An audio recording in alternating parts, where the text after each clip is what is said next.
membimbing di ekonomi dan kemudian lanjut aspal 1 semester di maba yang sama.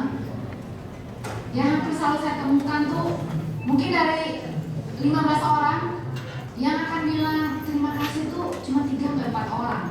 Yang lain tuh flat aja ekspresinya gitu ya. Tapi saya paling ingat gitu ya, ada satu kan troublemaker gitu, jadi cowok.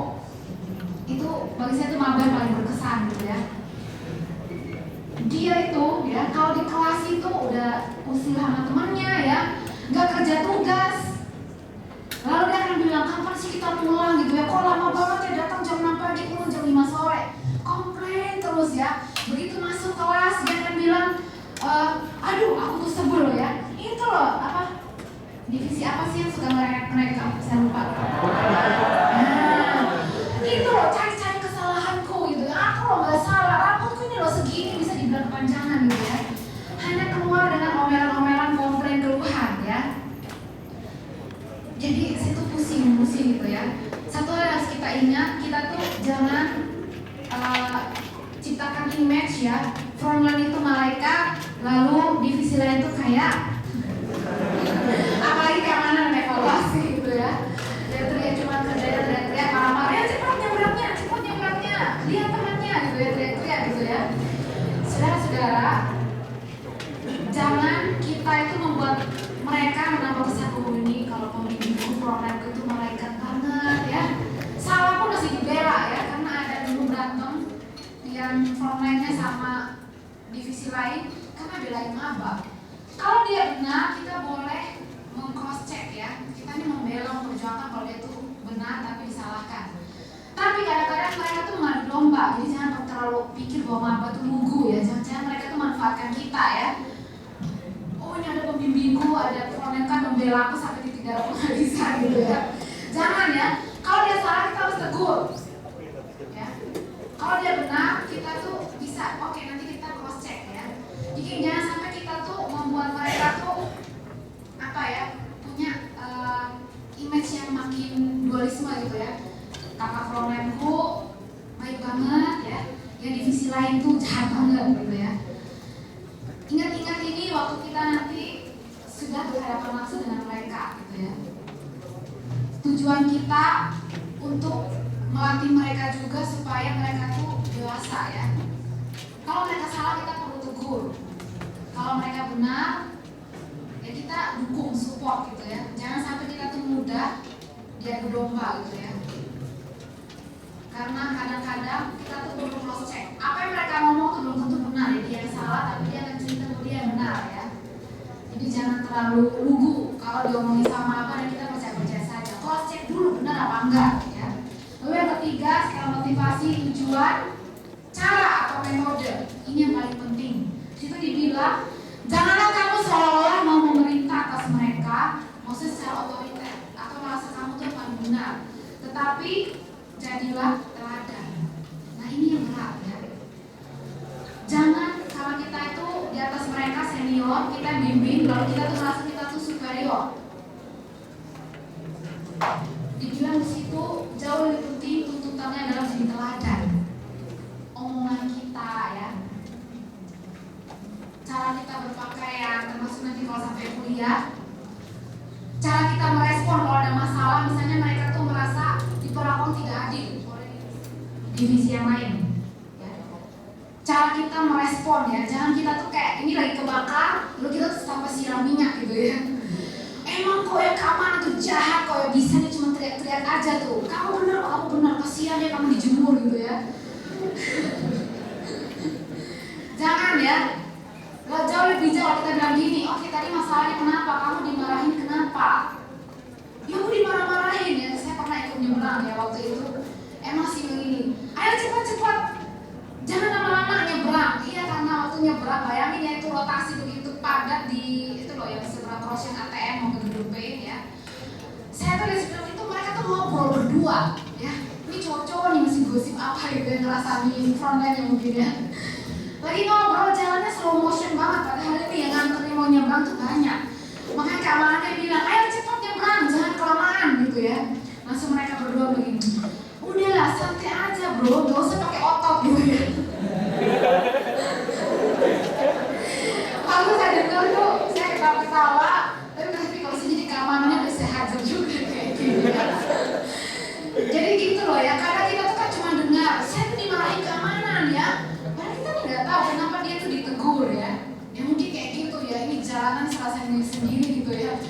belakang nih ngantri banyak gitu ya. Jadi bicara kita harus jadi teladan. Jangan sampai kita tuh malah ngompor-ngomporin ya. Siapa tuh, divisi apa tuh, siapa namanya gitu ya. Nanti langsung kita perang ya. Ingat jadi teladan. Perkataan frontline, seorang frontline itu adalah orang pertama yang mereka temui di Petra yang punya koneksi dekat dengan mereka. Kita jadi frontline itu yang akan mengajar mereka bahwa hidup itu bukan cuma soal keberhasilan. Ada makna dan tujuan yang harus kamu cari ya. Kita tuh yang ngajarin mereka. Oleh karena itu penting jangan sampai kita jadi batu sandungan. Saya kadang-kadang juga dengar ya, ada maba tuh yang merasa ini, ya ampun di kelas loh, dia ngomong besok jangan telat ya. Ini kalau ini pasti pada waktu BGG ya. Tapi waktu sudah jadi asto. Jam 10.30 jangan telat ya. Loh, cicingnya sendiri loh, pokoknya loh datang jam 10.45 gitu. Kita udah 15 menit di kelas ya. Kan gak ada perjanjian toleransi keterlambatan gitu ya. Disuruh kita datang tepat waktu, dia sendiri enggak. Nah, akhirnya akibatnya apa? Waktu diajarin ya, kita tuh ngajarin yang benar nih. Mereka tuh langsung defense. Alah, ngomong tok, kamu gak melakukan. Saudara-saudara, kadang-kadang yang membuat mahasiswa baru tidak mau dengerin omongan kita bukan karena kita tidak pandai ngomong. Mungkin malah kita tuh public speakingnya bagus ya. Kita orang punya karisma sehingga mereka tuh wow keren ya, kok pinter ya. Ini sangat inspiring apa yang diomongkan. Tapi yang jadi penghalang untuk mereka terima adalah kamu tuh ngomong tok. Kelakuanmu tidak menunjukkan pengajaranmu. Bukankah itu menjadi celaan atau teguran Yesus ke ahli Taurat dan orang Farisi? Tuhan Yesus tuh bilang celakalah kamu tuh kayak kuburan yang dilabur putih. Luarnya bagus, tapi dalamnya busuk. Kamu mengajarkan hal yang baik dan kamu tidak kamu lakukan. Makanya Yesus bilang ke murid-muridnya, ikuti ajaran mereka tapi jangan kelakuan mereka. Bagi saya, batu sandungan dalam pelayanan itu bukan karena kita nggak bisa menyampaikan dengan baik, bukan. Batu sandungannya adalah kita ngajarin yang benar, kita ngajarin kebenaran firman Tuhan, tetapi kita tidak melakukan, ya. Itu suatu peringatan untuk setiap kita, termasuk saya, gitu ya. Kita membagikan suatu kebenaran yang penting. Tetapi mahasiswa baru itu akan lebih melihat teladan hidup kita. Itu yang paling kelihatan kok. Jadi kita harus berdoa sama Tuhan supaya Tuhan jangan sampai dalam pelayanan ini, dalam kesempatan yang kita ini cuma invest waktu 1 minggu, 2 minggu dalam hidup mereka, atau 1 semester di kelompok apa sih namanya? Dulu tutorial etika namanya saya, namanya baru nih kayaknya sudah banget sih ya. Kita invest waktu tuh cuma 1 semester, cuma 1-2 minggu. Tuhan jangan sampai aku tuh jadi batu sandungan. Saya pengen di kesempatan yang terbatas itu jadi berkat ya. Jadi hati-hati ya, kalau kita nih gampang kesenggol sedikit emosi langsung keluar tuh ya kebenaran KPS itu ya. Hati-hati ya. Kalau kita emosi langsung maki-maki orang, itu hati-hati ya, direm ya, direm gitu ya. Karena bikin mereka tuh ilfeel, bahkan bikin mereka tuh gak respect. Jadi hati-hati ya. Kita harus perlu menjaga diri ya, supaya kita jangan menjadi batu sandungan. Teladan artinya kita memberikan contoh yang baik ya. Bukan cuma motivasi yang benar, tujuan yang benar, tapi cara kita ya. Terus cara kita menolong mereka ya. Ada kalanya kita tuh memang harus menunjukkan kasih. Tapi bukan kasih yang sangat memanjakan ya. Saya pernah dalam tanda petik marahin teman saya gitu ya. Waktu itu ceritanya gini, dia minta tolong sama mabanya gini. Tolong dong, liatin pengumuman besok barang bawaannya apa. Maka teman saya yang baik hati, penolong ini dia datang ke papan pengumuman, dikaji lalu catat barang bawaan. Terus saya bilang gini, loh ngapain kamu catat? Ini enggak ada mabaku yang tanya barang bawaannya apa. Loh kenapa harus kamu? Ya kasihan ya, dia tuh gak sempat gitu ya. Loh dia tinggal di mana? Di padang pasir katanya. Lalu saya bilang gini, kamu tidak mendidik.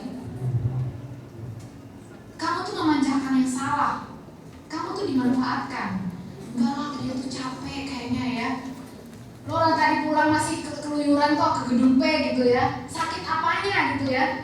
Dia memanfaatkan kamu ya. Makanya saya bilang jangan ciptakan figur malaikat ya.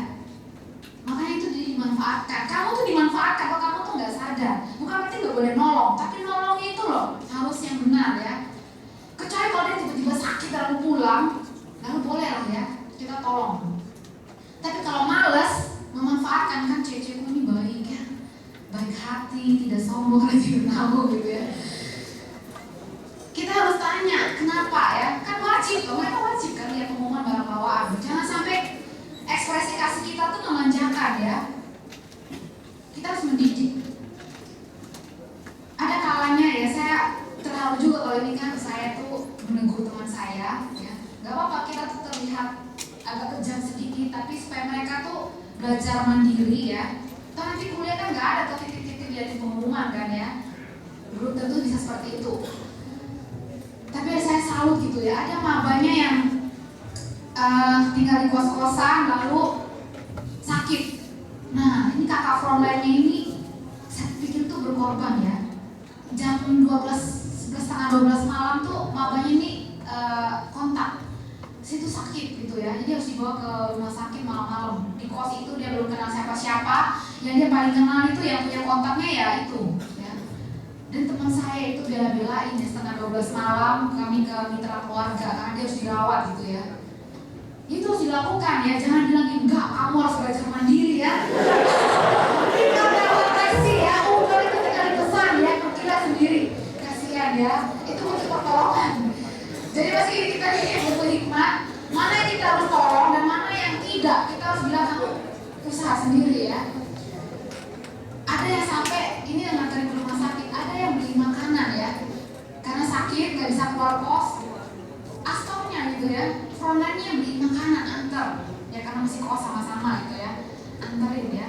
Saya pikir itu adalah hal-hal tindakan-tindakan kasih yang berkesan ya. Bagi saya penghiburan dari Tuhan itu kalau lihat mendengar kesaksian bahwa apa yang kita lakukan tuh sekecil apapun itu tidak sia-sia ya.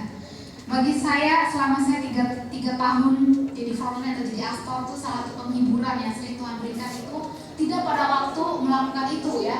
Bukan di semester yang sama, tapi 1-2 semester waktu saya ketemu ya ini yang tadi saya cerita maba yang paling bermasalah ya.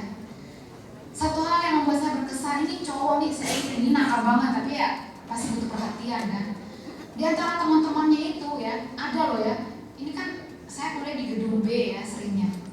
Ada yang mereka kan semua di gedung T. Kadang tuh ya ada yang ketemu tuh gini, pura-pura nggak lihat ya. Pura-pura nggak lihat, ada.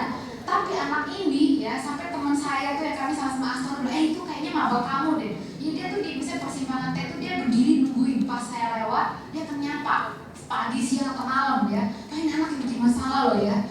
Saya tuh merasa anak ini kok niat banget ya. Kan jadi saja pura-pura nggak lihat ya. Tapi yang jauh berkesan adalah setelah saya mengastori waktu itu 1 tahun.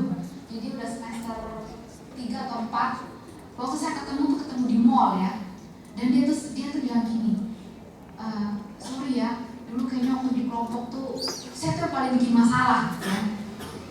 Tapi setelah saya udah semester 3, semester 4, kok aku pikir-pikir ya, emang benar sih saya tuh sedang hopeless ya. Saya merasa dulu tuh yang penting nilai bagus, kaya, terjamin 7 turunan gak habis tuh harta ya. Tapi ternyata kayak Tuhan tuh benar-benar menjungkir balikan hidup saya. Dan dia bilang gini, kok saya jadi ingat ya dulu tuh di kelompok tuh diajarin A, B, C, D gitu ya. Nah saya merasa puji Tuhan dalam hati ya. Kok ya dia bisa ingatnya itu makanya saya kayak Tuhan ingatkan apa yang kamu ajarkan, biarpun kayaknya waktu itu dikacangin gitu ya, tapi dia ingat suatu saat ketika dia butuh itu Tuhan tuh jadi reminder ya. Tuhan tuh mengingatkan. Itu yang membuat saya tuh terhibur ya. Saya bilang Tuhan tuh bekerja dalam hati setiap orang tuh timing beda-beda. Dan Tuhan mengingatkan saya, waktu setiap kita nanti ya, mungkin bagian kita tuh cuma menabur. Untuk hidup orang itu berubah, mungkin butuh 10 penabur misalnya. Kita hanya di orang ketiga, orang keempat. Itu yang saya maknai ya. Makanya gak heran karena setahun kemudian orang itu berubah.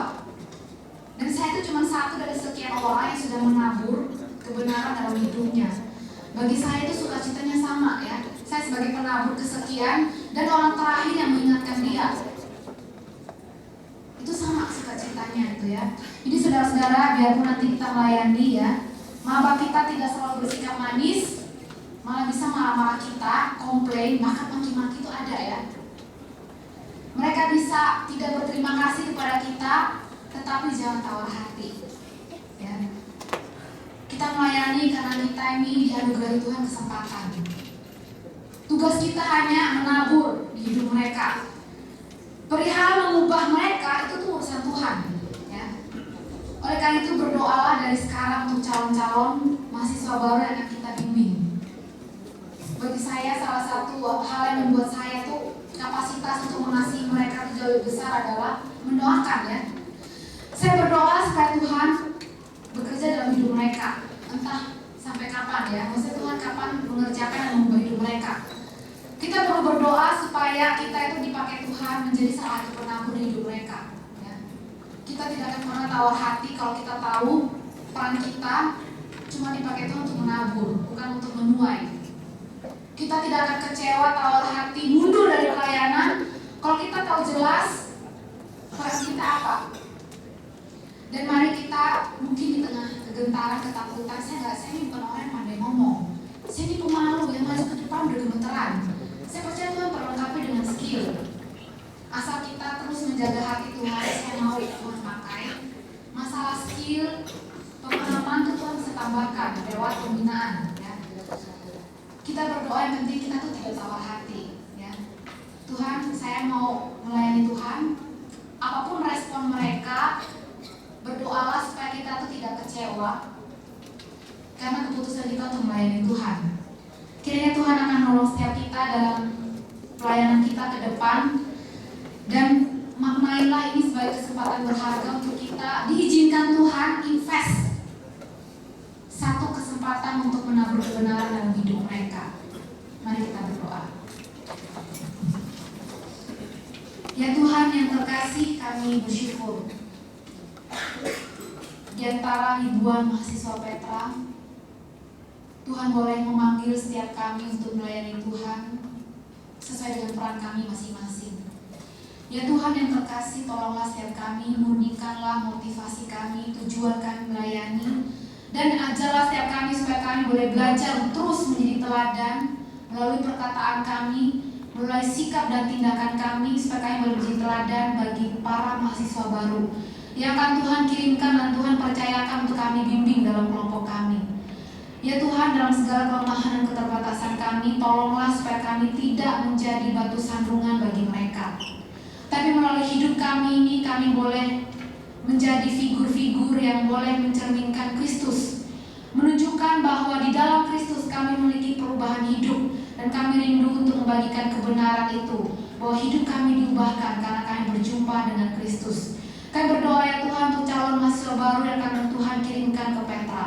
Kami berdoa biarlah setiap mereka boleh berkesempatan, boleh dianugerahi Tuhan kesempatan untuk berjumpa dengan Tuhan secara pribadi dalam proses di kampus ini.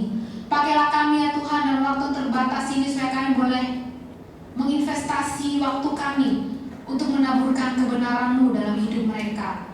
Dan kami berdoa biarlah Tuhan yang boleh terus memurnikan hati dan motivasi kami. Terima kasih ya Tuhan, kami berdoa menyerahkan hidup kami, pelayanan kami, dan segala rangkaian acara yang akan melengkapi kami untuk bisa melayani Tuhan dengan lebih efektif. Berkatilah setiap kami ya Tuhan, dalam nama Tuhan Yesus kami berdoa. Amin.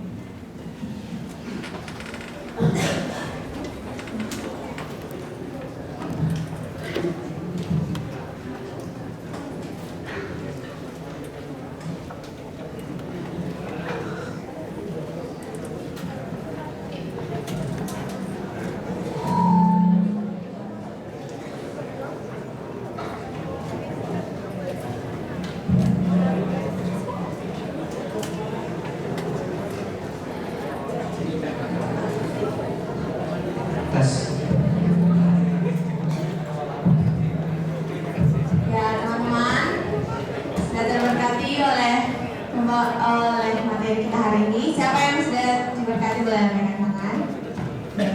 Terima kasih Kak Epi. Kita sama-sama bilang terima kasih ke Kak Epi. 1, 2, 3. Terima kasih Kak Evi. Ya,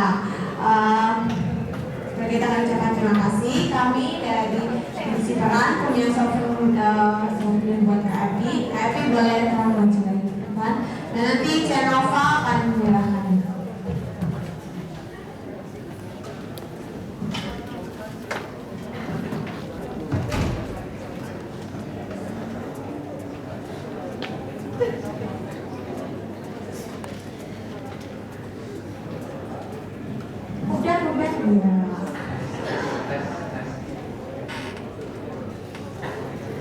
Ya, makasih Kak. Tangan dong.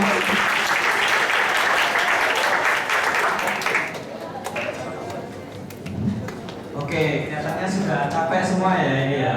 Sekarang sudah jam 6:30. Oke, sebelumnya kita mau berdiri bersama-sama dulu.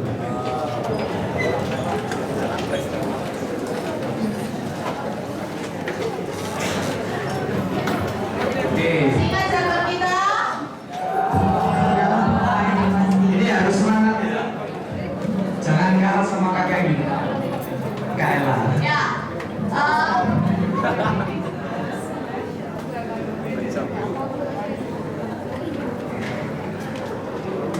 Ya, kita mau jalan dulu ya teman-teman. Masih ingat kan? Oh. Dicoba dulu deh, coba dulu. Divisi peran WGG 2016.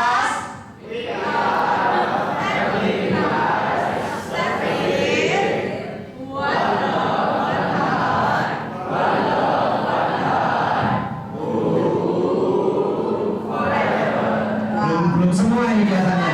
Kan Mbak Feli masih ngantuk itu kelihatannya. Ya, yang belakang masih ngantuk loh. Ada Patrick gitu di belakang gitu, terus ada Yoga, ada yang di belakang. Sekali lagi sekarang yang sini, yang sebelah kiri saya bisa ada ke sini, yang sebelah kanan saya bisa ada ke kiri. Battle deh, battle. Siapa yang paling Betul. Kita semangat, lihat ya. keras, yang paling Siapa yang menang? Ya. Lihat, matanya lihat, jangan kepalanya. Matanya ya lihat. Oke. Yang sebelah kanan dulu ya. Ya, sebelah kanan dulu ya. Siap, teman-teman sebelah kanan? Lagi, siap teman-teman? Ya. Coba ya, 1, 2, 3. Divisi peran WGG 2016.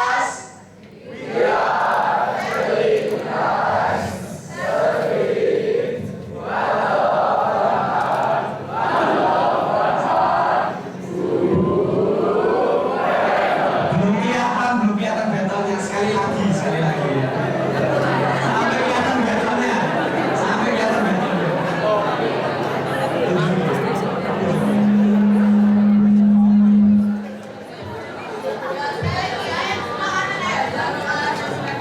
Yang sebelah kiri sudah siap-siap, sudah mempersiapkan strategi nih, jangan mau kalah ya. Siap. Siap ya, lebih semangat lagi dong, ayo. Divisi peran WGG 2016.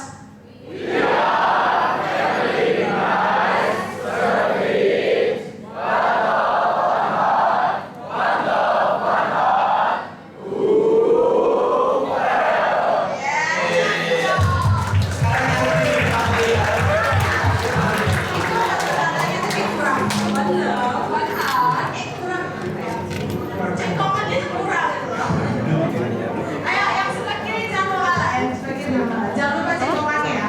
Sampai selesai aja. Siap? Nah, itu gantian ya.